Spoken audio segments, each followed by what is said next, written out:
जुलै महिन्याच्या सुरुवातीलाच दमदार हजेरी लावणाऱ्या मॉन्सूननं जून महिन्यातली पावसाची तूट भरून काढत शेतकऱ्यांना दिलासा दिलाय। मात्र हा दिलासा आता फार काळ टिकणार नाहीये, कारण राज्यामध्ये मॉन्सूनला पुन्हा एकदा ब्रेक लागलाय।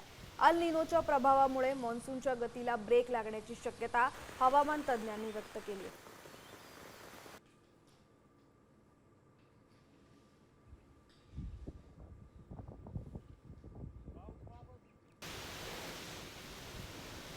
अल निनोचा प्रभाव पुन्हा एकदा वाढलाय। पावसानं पाठ फिरवल्यानं शेतकरी चिंतेत आहे।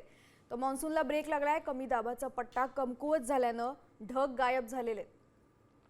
प्रशांत महासागरामध्ये अल निनो सक्रिय झालाय, त्याच्यामुळे मॉन्सूनच्या गतीला ब्रेक लागलेला आहे। जुलैच्या सुरुवातीला झालेल्या पावसानंतर आता मॉन्सूनची प्रगती ही काहीशी थांबलेली आहे।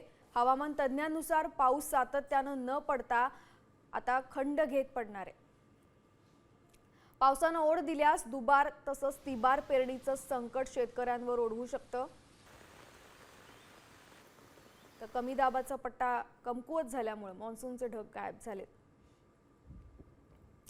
देशामध्ये आणि राज्यामध्ये मॉन्सूनच्या प्रवासाला अचानक ब्रेक लागलाय। अरबी समुद्रातल्या कमी दाबाचा पट्टा हा कमकुवत झाल्यानं 10 ते 15 जुलै दरम्यान पाऊस हा लक्षणीयरित्या घटणार आहे। अल निनोच्या प्रभावामुळे पावसामध्ये मोठा खंड पडण्याची शक्यता आहे, त्यामुळे खरीप पिकं धोक्यात आली आहेत। जुलै अखेर पाऊस पुन्हा सक्रिय होईल असा अंदाज हवामान विभागानं वर्तवलाय, त्याच्यामुळे शेतकऱ्यांची चिंता वाढली आहे।